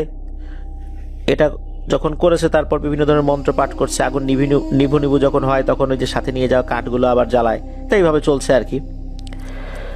হঠাৎ করে দেখতে পায় যে, মানে তাও ঘন্টাখানেক হয়ে গেছে, হঠাৎ করে দেখতে পায় যে একটা কুকুর কোন একটা চিতার পাশে পড়ে থাকা একটা মৃতদেহের হাড় মুখে করে টেনে নিয়ে যাচ্ছে। মানে সে নিতে পারছে না, বেশ বড় একটা মনে হয় শরীরের একটা অংশ, পুরোপুরি পড়ে নাই, ওরকম আধপর অবস্থাতেই রেখে চলে গিয়েছিল। তো এটা দেখার পর তার মনের মধ্যে একটা চিন্তা উদিত হয়, সেটা হচ্ছে যে একটা মৃতদেহ আধপর অবস্থায় পড়ে আছে, একটা মানুষ এইভাবে কুকুর তার শরীর অঙ্গ প্রত্যঙ্গ টেনে নিয়ে যাবে, এটা কেমন হয়? সে ওইখান থেকে উঠে গিয়ে ওই কুকুরটাকে তাড়িয়ে দেয়। কুকুরটা একবার তাকিয়ে দেখে অভিরামের দিকে। অভিরামের কাছে মনে হলো এই কুকুরটার চোখের মধ্যে অস্বাভাবিক কোনো কিছু ছিল। সে আবার ফিরে এসে ওই জায়গায় বসে মন্ত্র জপ করা শুরু করে। হঠাৎ পেছন থেকে কর্কশ একটা গলা শোনা যায়। মনে হচ্ছে কোনো কিছু শব্দ করতে করতে তার দিকে আসছে। তাকিয়ে দেখে যে এটা ওই কুকুরটা তার দিকে ধেয়ে আসছে, চোখগুলো জল জল করছে। সে ভয়ে চোখ বন্ধ করে ফেলে, মন্ত্র পড়তে থাকে। এর কিছুক্ষণ পর তার পাশে অন্য কোনো কিছু একটা উপস্থিতি টের পায়। সে চোখ খুলে দেখে এই কুকুর থেকে 100 গুণ বড় বিশাল আকৃতির একটা কুকুর। একটা স্বাভাবিক আকৃতির কুকুরের মধ্যে যদি 100টা কুকুর ঢুকায় দেওয়া হয়, তার আকৃতি কত বড় হতে পারে? ওই রকম সাইজের একটা কুকুর। মনে হচ্ছে যে এই কুকুরটাকে দেখে ওই কুকুরটা পালিয়েছে, আগের কুকুর যে এটা না, এটা সে বুঝতে পারে। এরপর সে ওখানেই জ্ঞান হারিয়ে ফেলে। সে ওইবার ভয় পেয়েছিল আর কি। সকালে সে উঠে দেখে সেই বিষ্ণুপদ গোস্বামী যে সাধু তার পাশে বসে আছে অচেনা একটা জায়গায় গাছের নিচে। এটা তার আশ্রম না, আর তার গায়ে রক্তের দাগ, অর্থাৎ ওই সাধুর গায়ে রক্তের দাগ। এটা দেখার পর সাধুকে প্রশ্ন করে যে আপনার গায়ে রক্তের দাগ কিসের, আর আমি এখানে কিভাবে আসলাম? আমি তো অন্য জায়গায় ছিলাম। তখন সাধু বলেন যে তোকে দিয়ে আর হবে না রে বাবা, তুই এখানেই সমাপ্তি কর, তুই আর আগাস না সামনে, তুই চলে যা। কিন্তু অভিরাম নাছরবান্দা যে না, আমি করবই। তখন ওই সাধু বলে যে তুই তো বিশাল বড় বিপদে পড়তে গেছিলি, তুই এখান থেকে উঠলি কেন? উঠতে গিয়েই তো বড় বিপদে পড়ছিস, তারপরে তুই মানুষ হিসাবে একটা মৃতদেহকে সম্মান করেছিস, যার কারণে আর একটা শক্তিশালী অশরীরী এসে তোকে অন্য আর একটা পিশাচ থেকে বাঁচিয়েছে। এরকম ঘটনা সচরাচর হয় না। প্রথম রাতের কোনো একটা ভালো বিষয়ের প্রেক্ষাপটে দ্বিতীয় রাত্রে তুই বেঁচে গেছিস, তুই চলে যা। এদিকে অভিরাম বলে না, আমি যাব না, আমি যাব না। সে তো এরকম বলতেছে ক্রমাগত, সে তান্ত্রিক হবেই। একটা পর্যায়ে সেই বিষ্ণুপদ গোস্বামী উনি বলেন আচ্ছা ঠিক আছে, দেখি পরবর্তী রাতের জন্য তোকে তৈরি করা যায় কিনা। পরবর্তী বেশ কিছুদিন তাকে তৃতীয় রাতের জন্য তৈরি করেন। এরপর একটি পুরনো শ্মশান সেখানে পাঠান। এই শ্মশানটা একটা ছোট নদীর ধারে, এখানে কেউ যায় না, ওখানে আসলে লাশ পোড়ায়ও না, অনেক আগে পোড়াতো আর কি। তো কথিত আছে এখানে নাকি একটা সাদা কাপড় পরা অশরীরীকে দেখা যায়, সে এখানে ঘোরাফেরা করে, অনেকেই তাকে দেখেছে আর কি। তো ওইখানে বসে সে মন্ত্র জপ করতে শুরু করে। একটা পর্যায়ে হয় কি, মনে হচ্ছে তার শরীরটা অনেক ঠান্ডা হয়ে আসছে, তার শ্বাস নিতে কষ্ট হচ্ছে, অথচ ওই সময় কিন্তু শীতকাল ছিল না। এক মুহূর্তে তার কাছে মনে হলো তার গলার উপরে কেউ বসে আছে। সে চোখ বন্ধ করে মন্ত্র পড়তে থাকে। এরপর তার কাছে মনে হলো শরীর থেকে ওই জিনিসটা সরে গেল। ওই রাত্রে আর একটা জিনিস সে দেখে, সেটা হচ্ছে যে একটা অবয়ব সাদা কাপড় পরা, তার চেহারা বোঝা যাচ্ছে না, তবে ভালো চাঁদের আলোয় তো আসলে ওই সময় থাকার প্রশ্নই আসে না, যেহেতু অমাবস্যা রাত্রেই তাকে ওখানে বসতে হয়েছিল, চাঁদের আলো তো নাই। তবে ওই যেই অবয়বটা সাদা কাপড় পরা, তাকে সে দেখছিল, কিন্তু তাকে দেখে আক্রমণাত্মক মনে হয় নাই তার প্রতি, অর্থাৎ এই অভিরামের প্রতি। তো যাই হোক, ওই রাতটা জাস্ট এতটুকুই হয়েছে, আর কোনো ভয়ের ঘটনা ঘটেনি। এরপরের অমাবস্যা সাধুর কথা মতো আর একটা শ্মশানে যায়, গিয়ে দেখে যে একটা জায়গায় মাটিতে আগুনের বিভিন্ন জিনিসগুলো আছে, চিহ্ন রয়েছে। মনে হয় কিছুক্ষণ আগে এখানে দাহ করা হয়েছে। কয়লাগুলো তখনও গরম ছিল আর কি। কোনো কোনো কয়লা তখনও লাল টকটকে হয়েছিল, কোনো কোনো জায়গায় পুরো কয়লার জায়গা না, কিছু কিছু অংশে আর কি তখনও দেখা যাচ্ছিল যে এখনই নিভে যাবে এমন একটা অবস্থা, ধোঁয়া উঠছিল। তো ওই রকম একটা জায়গার পাশে বসে তাকে মন্ত্র জপ করতে হবে। সে সেখানে মন্ত্র জপ করছে অনেকক্ষণ হয়ে যায়, কোনো ভয়ের ঘটনা ঘটে না। এরকম করতে করতে করতে করতে শেষ রাত, অর্থাৎ যখন তার মন্ত্র জপ করার সময়টা শেষ হয়ে এসেছে, তখন সে দেখে তার সামনেই, চোখের সামনেই দেখে যে মাটির ভেতর থেকে একটা হাত উপর দিকে উঠে এসেছে। আর এই হাতটা আস্তে আস্তে উপর দিকে উঠে আসছে। অনেক সময় আমরা যদি সরু কোনো জায়গা দিয়ে উপর দিকে উঠি, তখন হাতটা উপরের দিক দিয়ে দুই হাতের উপর ভর করে মাথাটা উঁচা করি না, মনে হচ্ছে ওই রকম করে কোনো একটা অবয়ব ভেতর থেকে বের হয়ে আসলো। বের হয়ে আসার পর তার চেহারাটা খুব ভালো করে সে দেখতে পাচ্ছিল না, যেহেতু অন্ধকার ছিল। যতটুকু দেখা যাচ্ছিল তাতে চেহারাটা খুব বেশি ভয়ঙ্কর এরকম মনে হচ্ছিল না, অনেকটা কাদা মাটি মাখানো কোনো একটা মনুষ্য অবয়বের মতোই মনে হচ্ছিল। তবে ওই জিনিসটা ওঠার পর এই অভিরামকে বলে, অভিরাম ভয় পাস না, তুই আসছিস ভালো, যা তোর সাথে আমার পঞ্চম রাতে দেখা হবে। এটা বলার সাথে সাথে ওই অবয়বটা একদম ভ্যানিশ হয়ে যায়।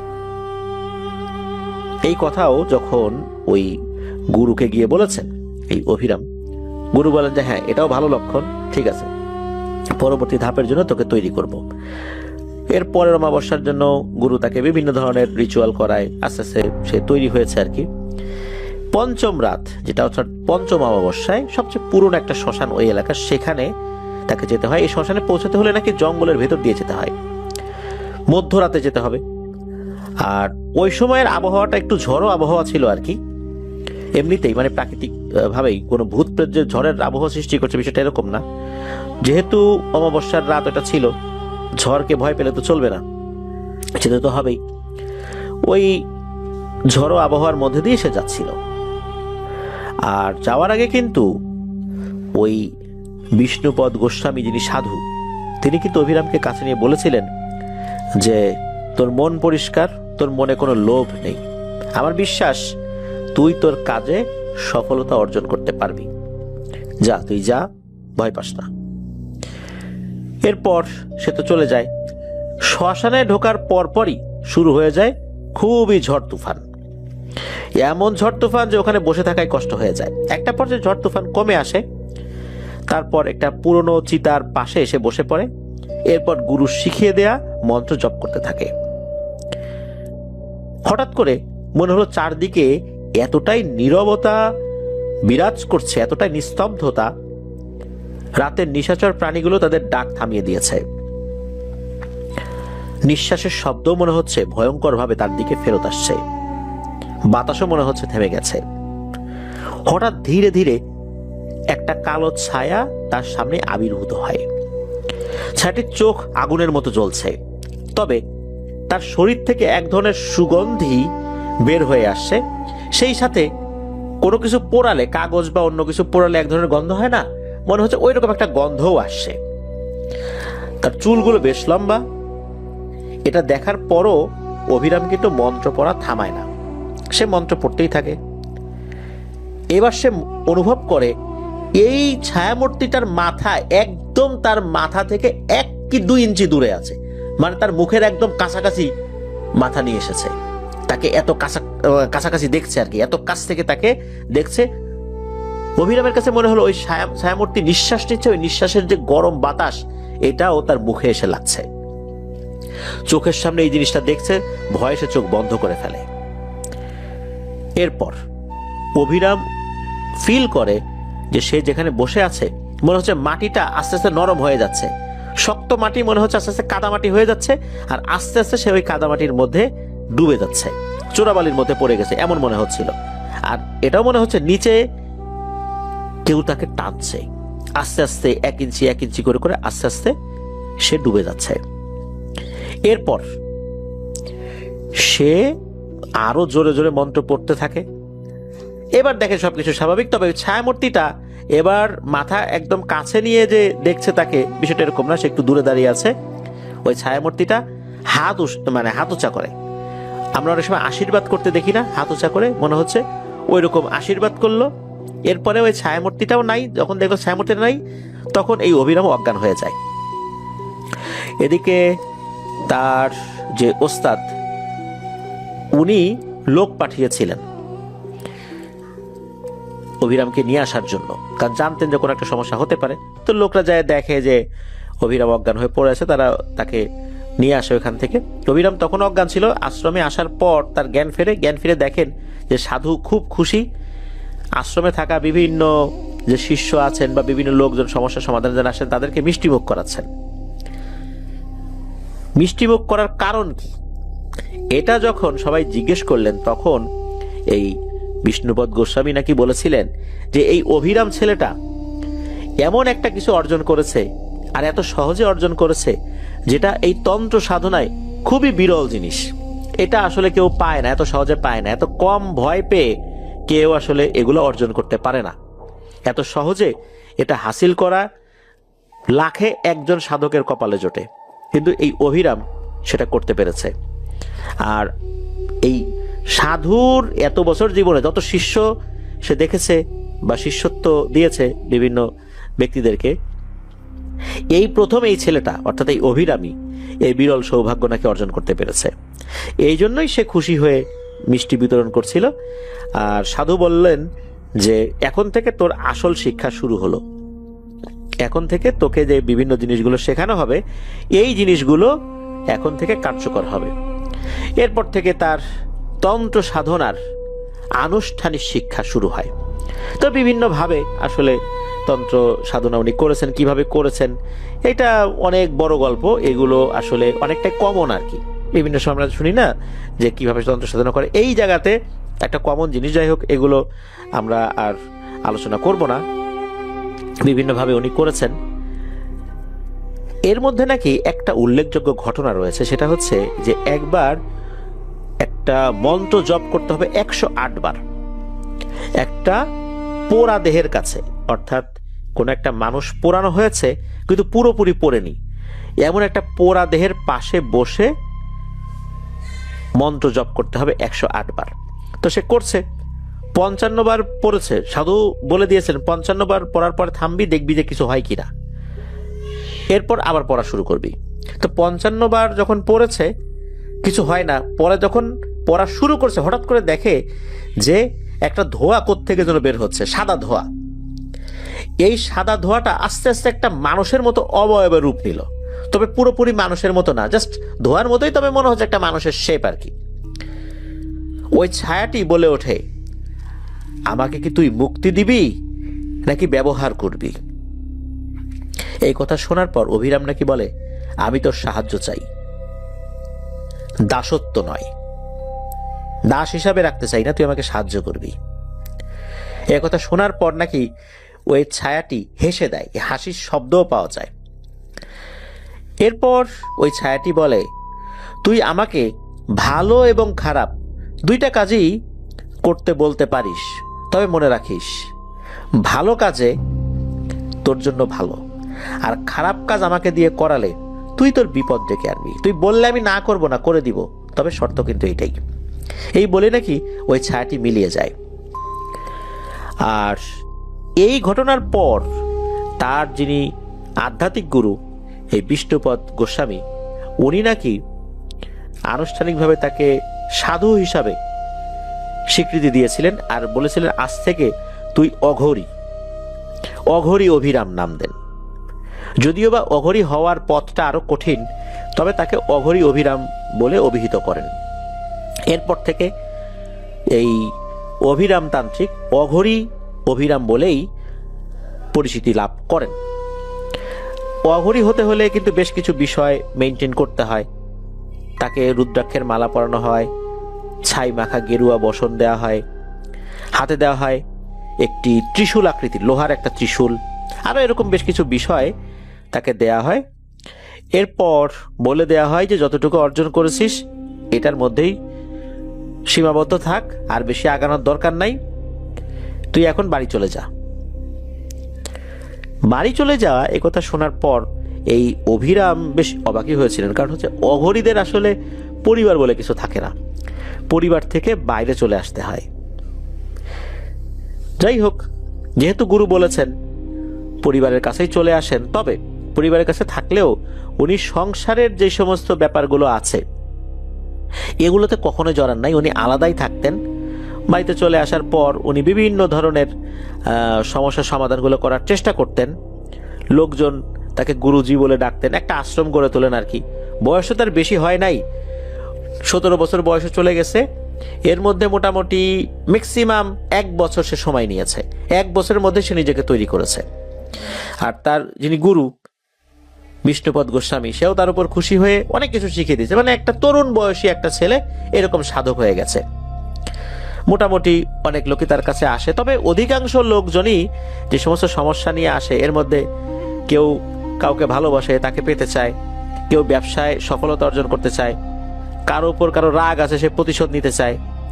দেখা যাচ্ছে যে মহিলারা যারা আসে এদের প্রত্যেকেরই একটা কমন বিষয় মানে খেয়াল করা যায়, যেটা অভিরাম খেয়াল করেছিলেন, সেটা হচ্ছে যে কোনো একটা মহিলার সন্তান সম্ভবা হয়েছে, তারই আর এক আত্মীয় সে এসেছে এমন কোন একটা তন্ত্র প্রয়োগ করতে যাতে করে ওই মহিলার গর্ভের সন্তান নষ্ট হয়ে যায়। 100টা মহিলা আসলে তার মধ্যে 80টা মহিলারই ধান্দা এটা থাকে, মানে এমন প্রতিশোধ পরায়ণ। সে তো এই খারাপ কাজগুলো করতে চায় না। এই ধরনের খারাপ কাজগুলো যখন তার কাছে আসতো সে সরাসরি না করে দিত, যে তুই চলে যা, এই কাজ আমার দ্বারা হবে না। তো এইভাবেই ফেরত দিয়ে দিত, শুধু ভালো কাজগুলোই সে করত। তবে হয় কি, যে বিভিন্ন সময় আসলে অনেক ধনী লোকজন তার কাছে আসা শুরু করেছে, আর তার বয়সও কম। একটা পর্যায়ে তার মধ্যে একটু একটু করে লোভ ঢুকতে থাকে। একদিন এক চাষি তার কাছে আসছে। চাষি এসে বলে যে গ্রামের এক প্রভাবশালী ব্যক্তি নাকি তার ছেলেকে মিথ্যা মামলা দিয়ে জেলে ঢুকিয়েছে। চাষি এসে এমন কান্নাকাটি শুরু করেছে যে আমার তো আসলে আর কোনো কিছু করার উপায় নাই, ওই প্রভাবশালী ব্যক্তিকে আমি কিভাবে ঘায়েল করব? আমার ছেলেকে জেলে পাঠিয়েছে, তুমি একটা প্রতিশোধ নাও, আমার প্রতিশোধ চাই। তখন এই চাষির কান্নাকাটি দেখে অভিরাম সে চিন্তা করে এই প্রভাবশালী ব্যক্তিকে শায়েস্তা একটা করতেই হবে। এত বড় সাহস, একটা নিরীহ ছেলেকে সে জেলে ঢুকিয়েছে। এমন একটা তন্ত্র প্রয়োগ করে, ওই তন্ত্র প্রয়োগের কারণে ওই প্রভাবশালী ব্যক্তির যেই গোডাউনের মতো ছিল, যেখানে সে ধান বা অন্যান্য জিনিস রাখতো, তারপর পাটের গোডাউন ছিল, আরো গুরুত্বপূর্ণ যে জায়গাগুলো ছিল, এক রাতে সেখানে আগুন লেগে যায়। আগুন লেগে একদম সবকিছু পুড়ে ছারখার হয়ে যায়, অনেক ক্ষয়ক্ষতি হয়। তবে তার বাড়ির কোনো সদস্যদের কোনো ক্ষয়ক্ষতি হয়নি, তার মেইন যে থাকার বাড়ি সেখানে আগুন লাগেনি, তবে তার অর্থ সম্পদের অনেক ক্ষয়ক্ষতি হয়েছিল। আর এটা উনি নাকি আর কখনোই পুষিয়ে উঠতে পারেন নাই, ওই প্রভাবশালী ব্যক্তি। আর প্রভাবশালী ব্যক্তিও বোঝেন নাই যে কি কারণে এটা হলো, কে আগুন দিয়েছে, কি হয়েছে, বুঝতে পারেন নাই। আর ওই ছেলে তো জেল খেটে পরে বের হয়ে গেছে আর কি। তো এই কাজটা কিন্তু আসলে অভিরাম ভালো করেনি। এটাই ছিল তার প্রথম খারাপ কাজের শুরু। এটাকে সে শুরুর দিকে খারাপ মনে করেনি, চিন্তা করছে এটা প্রতিশোধ নিলাম আর কি। সে কেন একটা নিরীহ ছেলেকে জেলখানায় ঢুকাবে? এটা আসলে এটাও তো একটা প্রতিশোধ, এটাও তো আসলে ঠিক না। এই ভালো মনে করে এই খারাপ কাজের দিকে সে সর্বপ্রথম ঢুকে পড়ে। এটাই ছিল তার ভয়ঙ্কর একটা ভুল। এরপরের একটা ঘটনা, একবার হয় কি, কয়েকজন যুবক তার কাছে আসে, এসে বলে যে আমরা আপনার কাছ থেকে দীক্ষা নিতে চাই, আপনার মতো হতে চাই। অভিরাম বলে যে আরে এই সমস্ত জিনিস পেতে হলে মৃত্যুর মুখোমুখি হতে হয়। তবুও তারা খুব জেদ করে। এর মধ্যে একজনের নাম ছিল কৈলাস, তার বয়স ছিল 20 থেকে 22 বছর। সে ছিল খুবই উৎসাহী। আর এই উৎসাহী ছেলেপেলেদের দেখলে এই অভিরামের মনে পড়ে সেও তো অনেক উৎসাহী ছিল, যার কারণে সে আজকে এই পর্যন্ত আসতে পেরেছে।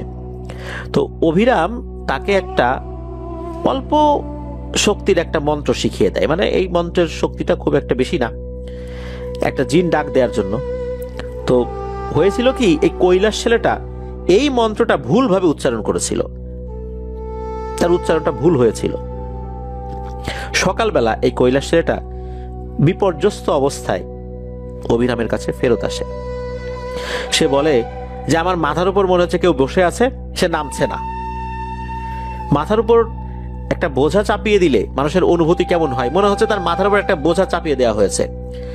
সে বসতে পারছে না, শুতে পারছে না, হাঁটাচলা করতে পারছে না। সে বলছে দ্রুত আমার মাথার থেকে এই বোঝাটা নামায় দেন। আর মাথার উপর থেকে নাকি একটা আওয়াজ আসছে, যে আওয়াজটা শুধু সে শুনছে, সেটা হচ্ছে যে তোর আত্মাটা আমার, আমি এটা নিয়ে যাব, এরকম নাকি বলছে। তো অভিরাম বুঝতে পারে যে আসলে ঘটনাটা কি হয়েছে। এই ছেলেটা আসলে ভুলভাবে মন্ত্র উচ্চারণ করেছে, যার কারণে সমস্যা তৈরি হয়ে গেছে। তো অভিরাম এটা ঠিক করার চেষ্টা করেছিল, তবে লাভ হয়নি। 2 দিনের মাথায় ছেলেটা প্রচন্ড জ্বরে কাঁপতে কাঁপতেই মারা যায়। তো অভিরাম চিন্তা করলো যে এরকম অতি উৎসাহী ছেলেটাকে আমি যে এই জিনিসটা শিখাই দিলাম, আমার তো উচিত ছিল একে ফেরাই দেয়া। কাজটা কি ভালো হইলো? ছেলেটার মৃত্যুর জন্য হয়তো আমিই দায়ী। তো অভিরাম এরকম চিন্তা করছেন, এটাও তার একটা ভুল হয়েছিল। এরপর আসি একটা ব্যক্তিগত প্রতিশোধে। একদিন এক পুরনো শত্রু, যার নাম হচ্ছে বিনয় সরকার, এই বিনয় সরকার একসময় এই অভিরামের মা বাবাকে জমি থেকে উচ্ছেদ করেছিল। তো সে নিজেই এক রোগ নিয়ে ওই অভিরামের কাছে আসে। একটা রোগ হয়েছিল তার। তো অভিরামের কাছে এসে বলে যে তোমার তো খুব নাম শুনছি, আমাকে একটু বাঁচাও, আমি খুব সমস্যার মধ্যে আছি। অভিরামের কিন্তু মনে পড়ে যায় এই লোকের কথা। এখন এই লোক ভুলে গেছে, কারণ এই লোক তো অনেক লোকেরই এই ধরনের ক্ষতি করেছে, বহু লোকের জমি থেকে উচ্ছেদ করে সে জমি দখল করেছে। এত মানুষের ক্ষতি করেছে, তার তো একজন ব্যক্তির কথা মনে থাকার কথা না। অভিরামের কিন্তু মনে ছিল যে এই বিনয় সরকারই হচ্ছে সেই ব্যক্তি যে জমি থেকে উচ্ছেদ করেছিল। তখন অভিরাম চিন্তা করছে যে কি করব, প্রতিশোধ নেব না নেব না। একটা পর্যায়ে ব্যক্তিগত প্রতিশোধ নেয়ার জন্য তার মনের মধ্যে একটা সায় পেয়ে যায় সে, যে হ্যাঁ কাজটা করি। সে একটা মন্ত্র শিখিয়ে দেয় যে তুমি এই মন্ত্রটা বেশি বেশি করে পড়ো, তাহলে তুমি ঠিক হয়ে যাবে, আর কিছু লাগবে না। আসলে এই মন্ত্রটাই ছিল ভয়ঙ্কর একটা জাদু। এই বিনয় সরকার চলে যাওয়ার সময় আরো একটা জিনিস দিয়েছিল, একটা তাবিজ জাতীয় কিছু বলেছিল যে এই তাবিজটা ঘুমানোর সময় বালিশের নিচে রাখবা আর এই মন্ত্রটা পাঠ করবা, দেখবা যে তোমার অবস্থা ভালো হয়ে গেছে। তো বিনয় সরকার তো চলে যায়, বালিশের নিচে ওই জিনিসটা রাখে, রাতের বেলা বেশ কয়েকবার মন্ত্র জপ করছে, শুয়েছে। সকালে উঠে দেখে তার কোমর থেকে নিচের অংশ সে নাড়াতে পারে না, অবশ হয়ে গেছে, প্যারালাইজড হয়ে গেছে একদমই। আর তারপরের দিন নাকি পুরো শরীর প্যারালাইজড হয়ে গিয়েছিল। আর এভাবেই বিছানায় পড়ে ধুকে ধুকে লোকটা মারা গিয়েছিল। মূলত এমন একটা তন্ত্র শিক্ষা দিয়েছিল, এইটার ফল খুব ভয়ঙ্কর, এটা যে পড়বে তার ভয়ঙ্কর ক্ষতি নেমে আসবে। অভিরাম ইচ্ছাকৃতভাবে প্রতিশোধ নেওয়ার জন্য কাজটি করেছিল, যেটা ছিল তার গুরু শিক্ষার বিপরীত, সম্পূর্ণরূপে বিপরীত। এরপর হয় কি, একবার এক ব্যবসায়ী নাকি তার কাছে আসে। সেই ব্যবসায়ী এসে বলে যে আমি তো এক মেয়েকে ভালোবাসি, কিন্তু মেয়েটা অন্য লোককে বিয়ে করছে, আমি তাদের সংসার নষ্ট করতে চাই, আপনি কিছু একটা করেন। অভিরাম শুরুর দিকে না না বলতেছে, কিন্তু আসলে হয় কি, সে আস্তে আস্তে প্রতিশোধ, তারপরে বিভিন্ন ধরনের খারাপ কাজের মধ্যে ঢুকে যাচ্ছিল। সে ওই রকম জোর দিয়ে না করতে পারছিল না, কেন জানি। আর এই ব্যবসায়ীও বেশ টাকা পয়সার মালিক ছিল। সে করে কি, প্রায় 7-8টা টাকার বান্ডিল তার সামনে রাখে। সে বলে, আপনি চাইলে আরো দেব, আমার কাজটা করে দেন। এতগুলো টাকা সামনে দেখে অভিরাম আর লোভ সামলাতে পারে না, সে কাজটা করে দিতে রাজি হয়ে যায়। তখন অভিরাম বলে, আমি মোহন বশীকরণ তন্ত্র প্রয়োগ করব, তবে শুধু টাকা না, তোমাকে আরো কয়েকটা জিনিস এনে দিতে হবে, 100টা কুমড়া এনে দিতে হবে, আর এমন একটা মৃত মানুষের নখ এনে দিতে হবে তাকে চিতায় ওঠানোর আগে নখটা কাটা হয়েছে। তো এসব কিছু সে সংগ্রহ করে নিয়ে আসে। কোনো লোক মারা গেছে, তাকে চিতায় উঠাবে, তার নখ হয়তো বা কেটেছে।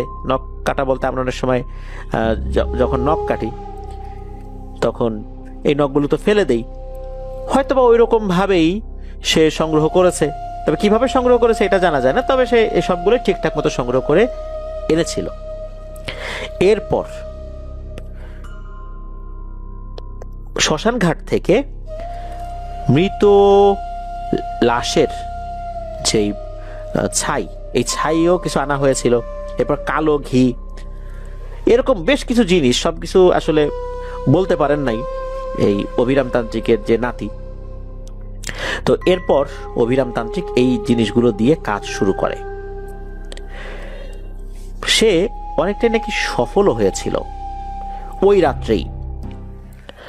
তবে এইখানে একটা ভয়ঙ্কর বিপদ ডেকে নিয়ে আসে, কারণ এই কাজটা করার সময় সে যাকে আহ্বান করেছিল সে নাকি বলেছিল যে অভিরাম, তুই দিনকে দিন কিন্তু খারাপ হয়ে যাচ্ছিস, এই কাজটা আমি করে দিব, তবে মনে রাখিস এরপর থেকে তোর শক্তি আস্তে আস্তে কমে আসবে, তুই খারাপ কাজে ঢুকে গেছিস। তো এই কাজটা করার পর সংসার কিভাবে নষ্ট হয়েছিল এটা আসলে ওইভাবে নিশ্চিতভাবে জানা যায় না, তবে হয়েছিল এতটুকু জানা যায়। তবে অভিরাম সে একটা বিষয় খেয়াল করলো, সে দিনকে দিন দুর্বল হয়ে পড়ছে, তার শরীরটা শুকিয়ে যাচ্ছে, তার কথাবার্তায় অসংলগ্নতা দেখা যায়। এখন যেটা বলে একটু পরে সে সেটা ভুলে যায়, আর এলোমেলো কথা বলে, সেটা নিজেও সে টের পায়। রাতের বেলা সে ঘুমাতে পারে না, জেগে ওঠে, দুঃস্বপ্ন দেখে। তো এরকম সমস্যা চলছিল। এদিকে হয় কি, কোনো একদিন দুপুরের দিকে ওই যে বিষ্ণুপদ গোস্বামী এসে হাজির হয় অভিরামের কাছে। উনি কোনোভাবে বুঝতে পেরেছিলেন যে অভিরামের অবস্থা ভালো না। উনি আসেন, উনি আসার পর অভিরামের দিকে তাকিয়ে বলেন যে অভিরাম, তোকে আমি নিষেধ করেছিলাম, তুই যত সহজে এই জিনিসগুলো পেয়েছিস তত সহজেই হারিয়ে ফেলছিস। তুই যে কাজগুলো করছিস এই কাজগুলো আপাত দৃষ্টিতে সাধারণ কাজ বলে মনে হলেও তোর জন্য সেটা খুবই অসাধারণ কাজ, কেননা তুই অতি সহজে অনেক বড় কিছু হাসিল করছিলি, কিন্তু তোর সামান্যতম লোভ এবং ভুলের কারণে সবকিছু নষ্ট হয়ে গেছে। আমি তোর পাশে ভয়ঙ্কর একটা ছায়া দেখতে পাচ্ছি, তুই এমন একটা পিশাচিনীর খপ্পরে পড়ে গেছিস, এর থেকে আর বাঁচার কোনো উপায় নাই। এই পিশাচিনীরও একটা গল্প রয়েছে, সে কিভাবে এত শক্তি পেয়ে গেছে। তো সেই সাধু বলেন যে একজন মহিলা উনি নাকি আত্মহত্যা করেছিলেন, তিনি অন্তঃসত্ত্বা ছিলেন। মূলত সে আত্মহত্যা করার সময় তার ভিতরে একটা রাগ ছিল, ক্ষোভ ছিল। ওই ক্ষোভ থেকে সে কিছু তন্ত্রমন্ত্রের নিয়ম জেনেছিল, আর আত্মহত্যা করার আগে সে তার আত্মাকে এক পিশাচিনীর উদ্দেশ্যে নাকি উৎসর্গ করে যায়। মানে মৃত্যুর আগে বলে যায় যে আমি আমার আত্মাকে অমুক পিশাচিনীর উদ্দেশ্যে উৎসর্গ করে যাচ্ছি। এই বলেই সে তার গর্ভের সন্তান সহ গলায় ফাঁস দিয়ে দড়িতে ঝুলে পড়ে। এরপর নাকি ওই পিশাচিনীটা ভয়ঙ্কর শক্তিশালী হয়ে ওঠে, আর তাকে বলা হয় চিন্তাহীনী পিশাচিনী। এই পিশাচিনীটা এমন টাইপের পিশাচিনী যে উদ্ভ্রান্ত হয়ে ঘুরে বেড়ায়, প্রতিশোধ পরায়ণ হয়ে ঘুরে বেড়ায়। তো এই জিনিসটাই পিছু নিয়েছে এই অভিরাম তান্ত্রিকের। এই বিষ্ণুপদ গোস্বামী বলেন যে উনি চেষ্টা করবেন এর থেকে ছাড়ানোর জন্য, তবে এই তন্ত্রবিদ্যা যেন অভিরাম তান্ত্রিক একেবারেই ছেড়ে দেয়, তার দ্বারা আর কিছু হবে না। কারণ তার সাথে ভালো পিশাচিনী যেগুলো ছিল চলে গেছে। এরা এই টাইপের কাজ করে না, যদিও বা এরা পিশাচিনী, তবে এরা এই টাইপের কাজগুলো পছন্দ করে না। তো অভিরাম বলে ঠিক আছে আমি ছেড়ে দেব, গুরুর কথার অবাধ্য আর সে হবে না, সে বলে। তো অভিরাম সে এই কাজ ছেড়ে দেয়। এরপর গুরু বলে যে তাকে সংসারী হয়ে যেতে। অভিরাম তান্ত্রিক সংসারী হয়েছিলেন, উনি বিয়ে করেছিলেন, তবে তার কোনো সন্তানাদি হয় নাই। আর হঠাৎ করেই অভিরাম তান্ত্রিক মারা গিয়েছিলেন। উনি একদম মানে এই তন্ত্রবিদ্যা ছেড়ে দিয়েছিলেন, একদম স্বাভাবিক হয়ে গিয়েছিলেন। তবে মোটামুটি তার বয়স যখন 40-এর কোঠায় হয়েছিল বা 40 পার হয়েছিল, তার 2 পা নাকি অবশ হয়ে গিয়েছিল, হুইল চেয়ারে চলাফেরা করতেন। আর অভিরাম তান্ত্রিক মারা গিয়েছেন 2008 সালে। উনি নিঃসন্তান ছিলেন। তো এটাই ছিল ঘটনা।